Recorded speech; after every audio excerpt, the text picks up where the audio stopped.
네, 자, 이번 시간, 지난 시간에 이어서 66회 실무시험, 문제 1번부터 3번까지, 자, 먼저 한번 보겠습니다. 자, 프로그램 설치하시고요. 감독관 확인 번호, 자, 66회는 83번. 그래서 주식회사 베인 펌프라고 되어 있습니다. 자, 1번 문제부터 한번 볼게요. 자, 주식회사 베인 펌프는 펌프를 제조해 판매하는 중소기업 법인이고 제조업체입니다. 1번 문제. 다음은 기초정보관리에 대한 자료이다. 각각 요구사항에 대하여 답하시오. 다음이 매출 거래처를 추가 등록하시오. 이거 거래처 등록 메뉴에 가서 거래처 코드 147번 한성공업, 유형은 동시에서 사업자 등록번호, 업태 종목, 대표자명, 주소 입력 시 우편번호는 생략함. 요거 우편번호 없이 그냥 쭉 입력, 이렇게 하면 되겠습니다. 자, 됐고요. 요거 여러분들이 입력 한번 해보시고 어려운 건 아니니까. 자, 그 다음 2번 문제. 거래처의 신제품을 판매할 수 있는 권리를 취득하고자 한다. 이를 위해 프랜차이즈라는 계정 과목을 다음과 같이 추가하시오. 계정 과목 및 조교 등록 가서 맨 밑에 코드번호 229번, 229번 해서 그 다음에 계정 과목 프랜차이즈 여기서 입력하면 됩니다. 그 다음 성격은 일반 1번 선택하시면 되고요. 현금 조교 요 밑에 오시면 현금 조교 밑에 조교 1번 가맹점 한 칸 띄고 현금 지급 이렇게 입력하면 되겠습니다. 자, 3번 문제요. 전기분 손익계산서를 검토한 결과 다음과 같은 오류 및 누락이 발견되었다. 전기분 재무상태표, 그리고 전기분 잉여금 처분계산서, 전기분 손익계산서 관련된 부분을 수정하시오. 자, 보통 요 문제가 나오면 요 세 개 다 수정을 들어갔었죠. 하나 고치면 단기분은 알아서 재무상태표나 이익잉여금 처분계산서 알아서 수정이 되는데 전기분은 연결이 안 됩니다. 그래서 하나씩 하면 다 수정해 줘야 돼요. 왜냐하면 지금 이 문제 같은 경우에 만약에 손익계산서에 수정을 하다가 당기순이익이 바뀌었어요. 바뀌면 전기분 재무상태표에 당기순이익도 바뀌어야 되고 그에 따라서 잉여금도 바뀌니까 잉여금 처분계산서까지 다 바꿔줘야 되는데 이 문제는 아주 특이하게 수험생들을 좀 쉽게 좀 해놨습니다. 세금과 공과가 540만 원인데 450만 원, 90만 원을 적게 했어요. 마이너스. 그래서 이익이 90만 원 많게 나왔다는 거거든요. 비용을 적게 해서. 근데 반대로 통신비는 올바른 금액 90만 원을 또 추가로 넣게 되면 비용이 증가. 그럼 치고 받고 당기순이익은 변동이 없게끔 문제를 만들었습니다. 그럼 어떤 현상이 벌어지냐. 요거 당기순이익이 안 바뀌면 재무상태표나 잉여금 처분계산서 손댈 필요가 없는 거죠. 굉장히 시간 절약하게끔 아주 수험생들을 위해서 탁월하게 만들어줬습니다. 지금 보시면 세금과 공과 540만 원. 이거 540만 원 틀린 거고 450만 원 고치라 그랬죠. 입력 오류. 그래서 또 당기순이익 보면 당기순이익 1310만 원이라고 나와 있습니다. 자, 다음 화면 보면 그래서 요거를 고쳤을 때 당기순이익이 변동이 없어요. 1310만 원 그대로입니다. 아까 540만 원 뜰린 걸 450만 원 고쳐줬어요. 그 다음에 통신비 이거 추가로 814번 통신비 90만 원 입력을 했는데 당기순이익은 변동이 없다. 왜? 이거 90만 원 줄어든 거 90만 원 추가로 넣었으니까 치고받고 제로. 자, 이렇게 해서 다른 건 손댈 필요 없습니다. 그래서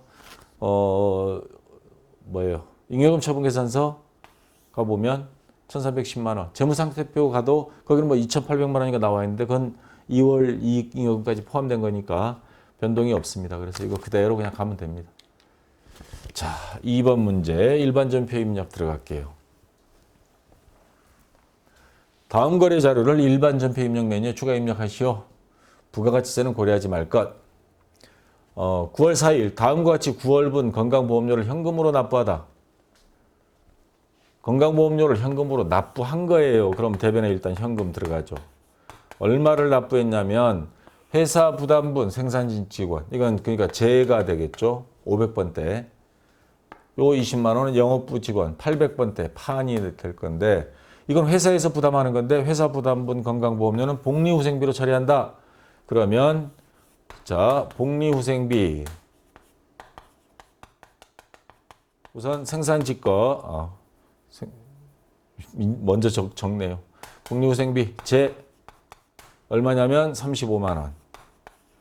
그 다음 복리후생비 판 20만 원. 자, 그 다음에 밑에 보면 종업원 부담분 55만 원. 종업원 급여는 종업원 부담분이 건강보험료를 차감하고 지급함. 차감해둔 돈도 이번에 같이 내는 거예요. 차감해뒀을 때 계정가면 뭘로 했을까요? 그렇죠. 예수금이라고 했겠죠. 요거 지금 납부하는 겁니다. 그래서 예수금 금액은 55만 원. 그래서 요거 세 개 다 합치면 합쳐서 현금으로 납부했다는 소리죠. 그래서 현금 금액이 110만 원.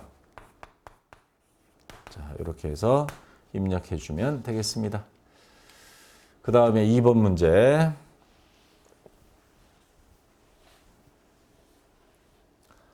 어, 9월 12일 당사에서 생산한 전자제품 500만 원을 사회복지 공동모금회에 현물 기부하였다. 영업의 비용인 기부금이 나타나겠죠. 금액은 500만 원. 자, 근데 제품을 준 겁니다. 그러면 제품이라는 재고자산을 빼야 됩니다. 제품 500만 원. 이렇게 하고 여기에 요거 대체적으로 입력해야죠. 대체적으로 타계정 대체 8번입니다. 자, 8번 타계정으로 대체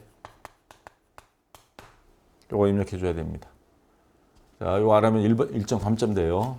그렇게 하고요. 3번 문제. 9월 25일 이자 수익 20만 원에 대하여 원천 징수 세액을 제외한 나머지 금액이 보통 예금으로 입금되었다. 원천 징수 세율은 15.4%로 가정하고 자산으로 처리한다. 자, 세금은 미리 뗀 겁니다. 그러면 20만 원에 대해서 곱하기 15.4니까 0.154. 이거 곱하면 얼마 나오죠? 38,000원. 요거는 미리 세금을 납부한 거예요. 그래서 자산으로 처리한다 하는 게 바로 선납세금으로 먼저 납부한 세금 38,000원.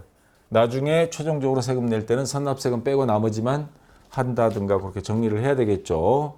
자, 그리고 그럼 나머지가 얼마예요? 20만 원에서 38,000원 빼면 얼마예요? 169,200원. 이거는 어디로? 보통예금으로 들어왔죠. 그럼 차변에 보통 예금 169,200원. 자, 전부 다 뭐냐? 이자 수익입니다.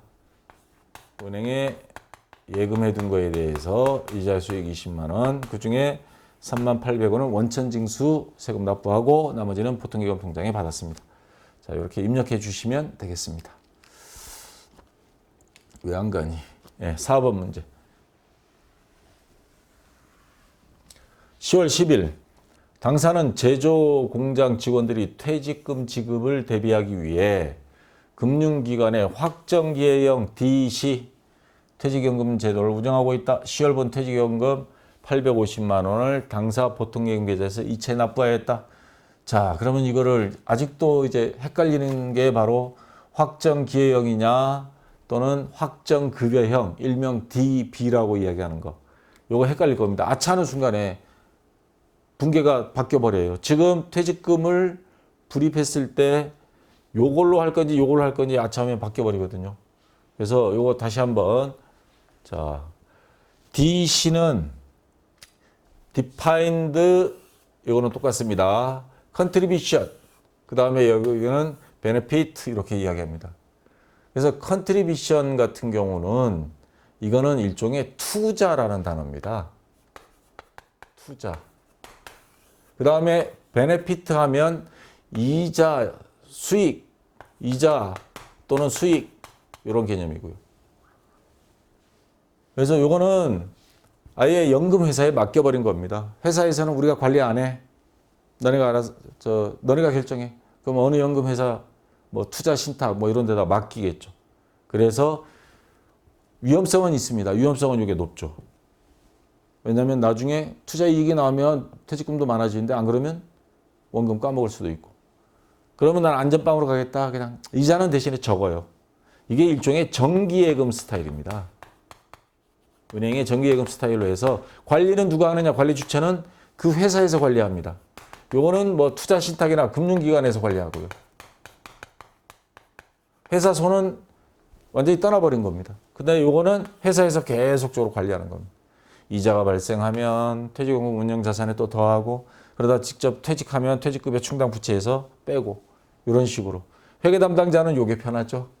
근데 저는 금융기관, 투자회사 금융기관들이 믿지는 장사 안 합니다. 직원들이 퇴직금으로 넣어준 돈 가지고 지네가 막 알아서 굴리는데 그냥 지금 우리나라 통계 나온 거 보니까 원금 까먹은 데가 많대요.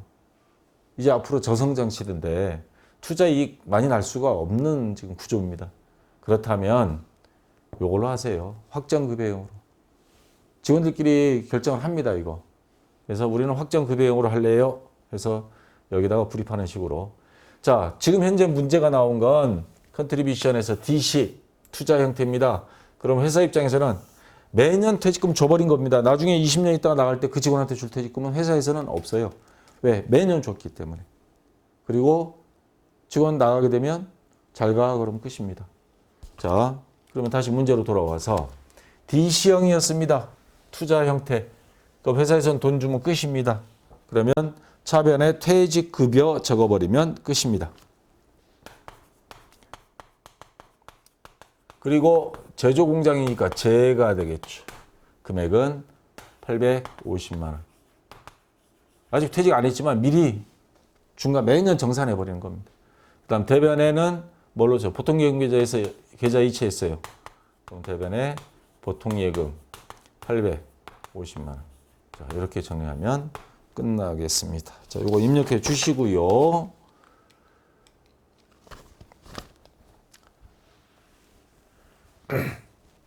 (10월 20일) 주식회사 빠른 유통이 외상매입금 500만 원을 결제, 갚다 이 말이죠. 뭘로 줬냐면 당사가 제품 매출 대가로 받아 보유하고 있던 주식회사 용산전자의 약소거음, 그러니까 받을 어음을 말하는 거죠. 배서하여 지급하였다. 지금 뭐 매각거래, 차입거래 뭐 말은 없는데 뭐 매각거래로 일단 풀이하겠습니다. 받을 어음을 줬습니다. 그럼 받을 어음이라는 자산이 없어지죠. 금액은 500만 원. 거래처는 용산전자 겁니다. 이게 주식회사 용산전자. 자, 왜 이걸 줬냐면 외상값을 갚은 겁니다. 그러면 외상매입금이라는 부채가 감소하죠. 외상매입금 500만 원. 그리고 이것도 거래처 적어야죠. 채무니까 빠른 유통. 자, 주식회사 빠른 유통. 예, 이렇게 해서 입력해주면 되겠습니다. 거래처 다릅니다. 요거 거래처 입력하는 거 빼먹으면 안 되고요. 자, 6번 문제. 10월 24일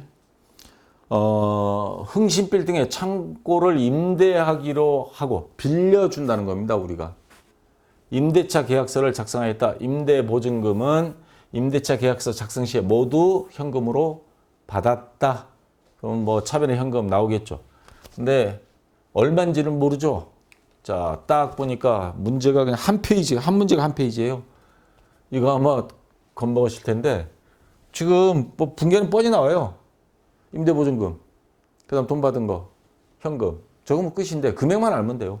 이거 뭐 다 읽을 필요 없어요. 시험 볼 때 시간 없어 죽겠는데. 얼마인지만 보세요. 임대보증금 4천만 원, 잔금 4천만 원, 차임 100만 원. 요거는 뭐냐면 매월 월세. 매월 10일 날 받기로 한다. 자, 근데 아까 문제에 뭐라고 나왔어요? 문제에 임대차 계약서 작성 시 10월 24일. 임대차 계약서 작성이 10월 24일 날 지불한다. 이 날이에요. 이날 다 받았다는 말이 이 말이에요. 보증금만 받은 거고 월세는 매월 10일이니까 아마 10월 24일 다음 11월 10날 그러니까 후불 지급한다가 되겠죠. 자동으로. 자, 이건 중요한 게 아니고 보증금에 대한 금액만 확인됐으면 됐습니다. 4천만 원. 그러면 되돌아가야 돼. 예. 현금으로 수령했다 그랬습니다.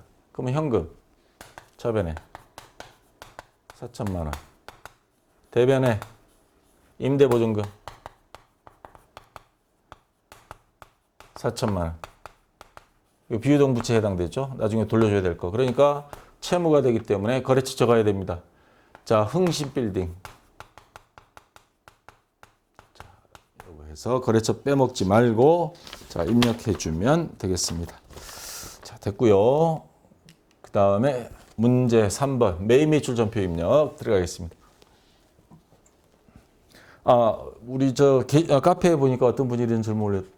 어떤 때는 일반 전표고 어떤 때는 매입 매출 전표예요. 딱 그러는데 부가세가 있으면 매입 매출 전표고요. 부가세 없으면 일반 전표입니다. 모든 거래가 그럼 부가세가 들어가느냐? 아니죠. 직원들 월급 줬다 뭐 이런 거 세금이 없는 그런 거래들이 있습니다. 그런 것들은 일반 전표로 하고 그 다음에 제품을 판매하거나 그런 것들은 매입하거나 하면서 부가세가 들어가 있는 것들은 매입 매출 전표. 자, 다음 거래 자료를 매입 매출 전표 입력 메뉴에 입력하시오. 9월 5일 제품을 판매하고 발급한 아래의 세금 계산서를 보고 매입 매출 전표 입력하시오. 자, 우리가 공급자가 베인 펌프, 즉 우리 이 회사 입장이에요. 그 다음에 사가는 사람 강화공업. 그 다음에 금액은 500만 원에 부가세 50만 원. 돈 받아야죠. 현금으로 400, 외상이 150입니다. 이것만 알고 있으면 되죠. 다른 건 뭐 필요해요. 자, 요거를 그냥 입력해 주면 됩니다. 그래서 자, 여기 와서 자, 특이의 사항은 없습니다. 그냥 판매예요. 제품 매출. 몇 번이죠? 과세 매출 11번. 과세 매출하면 되고요. 공급가액은 아까 500만 원. 부가세 50만 원.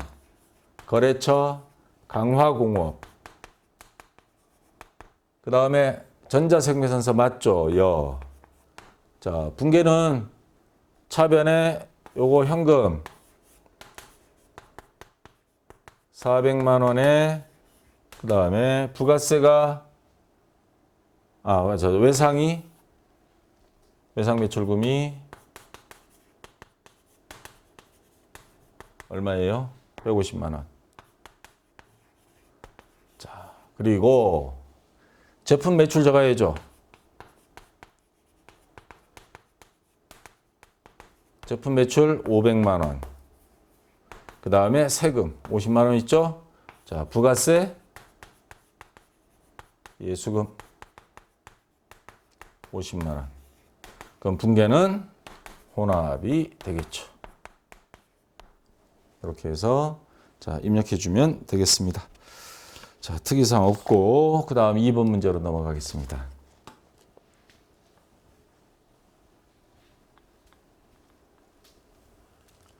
어, 9월 20일 대표이사 사택에서 사용할 목적으로 주식회사 동양마트에서 냉장고를 냉장고를 어떤 걸 샀길래 800만 원짜리예요?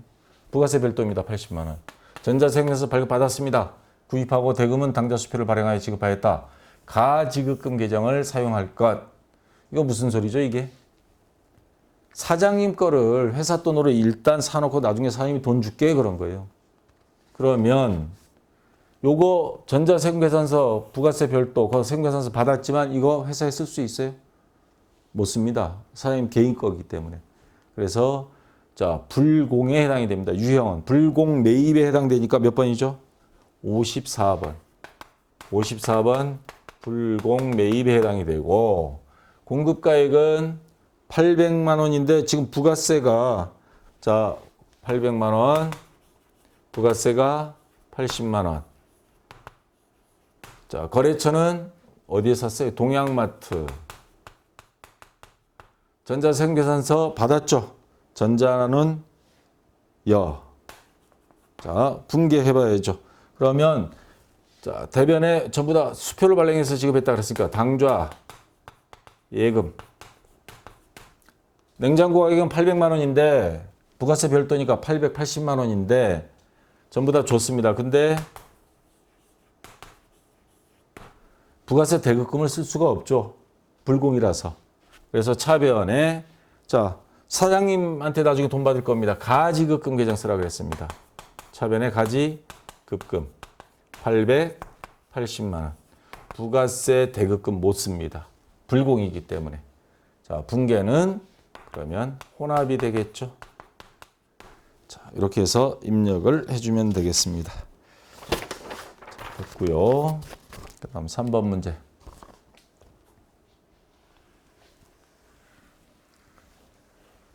(10월 26일) 제품 제조에 사용할 원재료를 주식회사 중랑 유통으로부터 다음과 같이 구입하고 증빙으로, 자, 여기 잘 보세요. 현금 영수증을 받았습니다.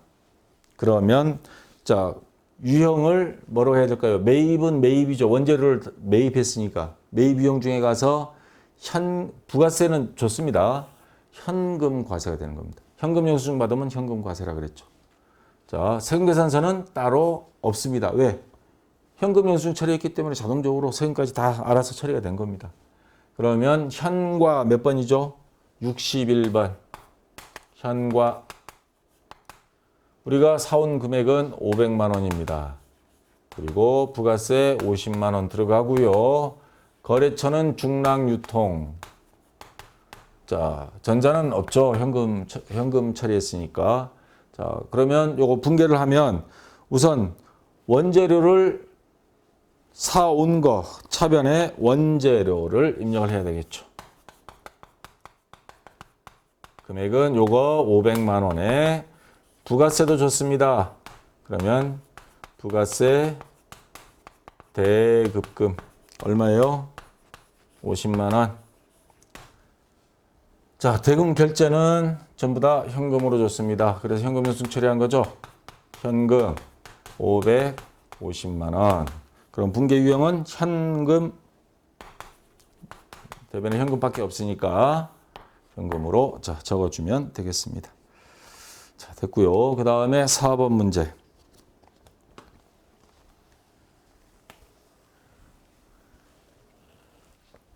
(11월 22일) 미국 소피아의 수출 신고 필증에 의하여 제품 100개, 자, 개당 $200입니다. 선적하여 외상으로 공급하였다. 선적일 시점에 환율은 1불에 1,200원이다. 자, 이거 지금 수출 대행업체에 맡긴 게 아니라 직접 수출한 겁니다. 그러면서 분계 유형은 자, 수출로 해주면 됩니다. 수출 몇 번이죠? 16번. 16번 수출. 정답지 보면 영세도 되는 걸로 나왔습니다. 물론 될 수도 있죠. 자, 근데 그냥 정확하게 수출을 하겠습니다. 안 그러면 막 영세와 수출이 헷갈리니까.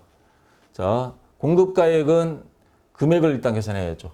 제품 100개 곱하기 200불. 그러면 2만 불이죠. 2만 불. 곱하기 선적일 시점에 환율이 1,200원입니다. 1,200원으로 해서 한국 돈으로 환산을 해야죠. 그러면 2,400만 원. 자, 그럼 공급가액은 우리가 2,400만 원 받고 수출을 했고 부가세는 없습니다. 수출 영세는 원래 없죠. 거래처는 미국 소피아. 세금계산서 없죠. 자, 요거 분개하면 우선 제품 매출 금액은 2,400만 원. 그리고 외상으로 공급했다 그랬습니다. 그러면 외상 매출금 2,400만 원. 자, 분계 유형은 저기 외상밖에 없죠. 외상. 네, 정답지에 보면 외상 또는 혼합 나와 있습니다. 자, 1편 시험 정확하게 하겠습니다. 외상 이렇게 하겠습니다. 자, 됐고요. 자, 특이사항 다른 건 없습니다. 자, 5번 문제.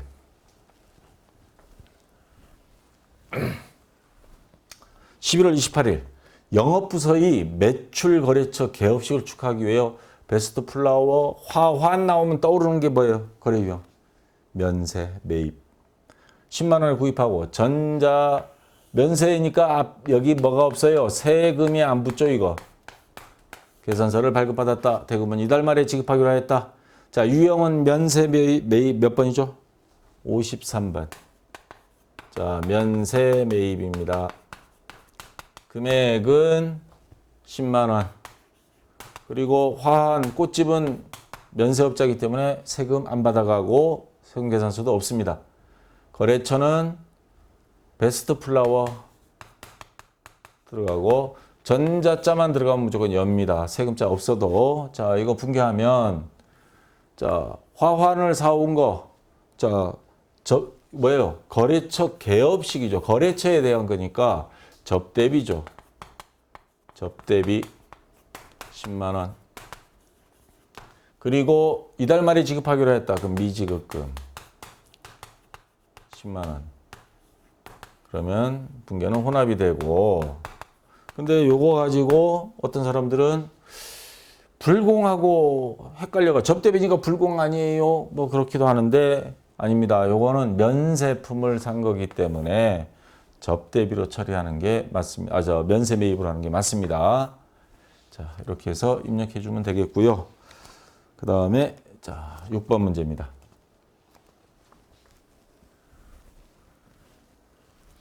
11월 30일 주식회사 탑코리아의 사무직 신입 직원 채용 공고를 게재하고 탑코리아 이게 광고를 낸 겁니다. 광고를. 수수료 20만 원 부가가치세 별도 보통예금으로 지급하고 전자세금계산서를 발급받았다. 신규 거래처도 등록할 것. 거래처 코드 3982 거래처명 주식회사 탑코리아 동시 사업자 등록번호 계정 과목은 판매예비와 관리비 코드로 처리한다. 자, 요거 일단 거래처를 먼저 등록하세요. 등록한 다음에 자, 유형은 우리가 돈을 지불한 거니까 매입 유형 중에서도 정상적으로 뭐 특이사항 없습니다. 그래서 51번 과세가 되겠죠. 51번 과세 매입이 되고 금액은 20만 원, 부가세 2만 원, 거래처는 탑코리아, 전자세금계산서 받았죠. 수수료 어쩌고 어디 있나? 예, 여기 있네. 전자여. 자, 분개하면 자, 여기 보면 계정 과목 판매비와 관리비 코드로 해라. 그러면 광고 선전비 중에서 판매비와 관리비로 하라 그러면 광고 선전비로 들어가면 이거 근데 문제가 좀 애매하긴 하다. 채용 공고를 탑코리아가 뭐 하는 거예요? 탑코리아 거래처명 종목 업종도 없네 또. 이거 인터넷 회사인가 같네요. 그래서 그러면 광고비가 아닌 수수료 비용으로 아마 여기서는 지금 처리하도록 여기 보시면 이게 나왔네. 정확하게. 내가 이걸 못 봤네. 수수료라고 지금 명목이 이렇게 명칭이 제시가 됐습니다. 언뜻 보면은 광고 선전비로 쓸 수도 있어요. 근데 광고비를 지불하고라는 말이 없기 때문에 이런 거는 수수료 비용으로 하는 게 정확한 거 되겠습니다. 선생님도 아까 요거를 안 보면 언뜻 보면 광고 선전비 준 것 같아요. 수수료 비용으로. 그래서 수수료 비용으로 하는데 판매비와 관리비 코드 써야 된다 그랬죠. 그러니까 800번대를 써야 됩니다. 금액은 20만 원. 그 다음에 자, 부가세가 있죠. 부가세 대급금. 부가세 대급금. 예, 2만 원. 10%. 자, 대변에 돈을 보통 예금으로 지급했습니다. 보통 예금 22만 원. 자, 분개 유형은 혼합이 되겠죠. 자, 여기까지 일단 다 됐고요. 근데 오늘 뉴스를 보니까 정부에서 이제 선거도 끝났겠다. 부가가치세를 좀 올리려고 좀 하는 것 같아요. 면세업종도 다 줄여버리려고 그러고 아마 예산이 굉장히 좀 심각한 것 같아요, 지금. 이러다가 뭔가 하나 터지는 게 아닌가 모르겠는데 부가세를 선진국들은 뭐 25% 받고 있다. 근데 지금 어디예요? 대기업들 망해가는데 산업은행 통해서 한국에서 돈 찍어서 지금 지원해 주자 그러면서 그거는 그 대기업들한테 세금, 그 법인세는 올리지 않겠다. 대신에 일반인들이 사 먹는 모든 물건 가격에 부가세를 우리는 지금까지 저는 태어나서 지금까지 부가세는 10% 고정된 것만 가지고 살아왔는데 요게 10%에서 뭐 예를 들어서 15%로 바뀌는 순간에 우리나라는 이 세무회계는 모든 강의 그 다음에 책 쓴 거 다 바꿔야 됩니다. 전부 다 바뀌어버리니까. 자, 그런 불행한 일이 없기를 바랍니다. 이거 언제 다시 다 촬영해요, 이거. 미쳐버리죠, 이거. 자, 여기까지 해서 매일 매출 전표 입력 3번까지 다 끝났고요.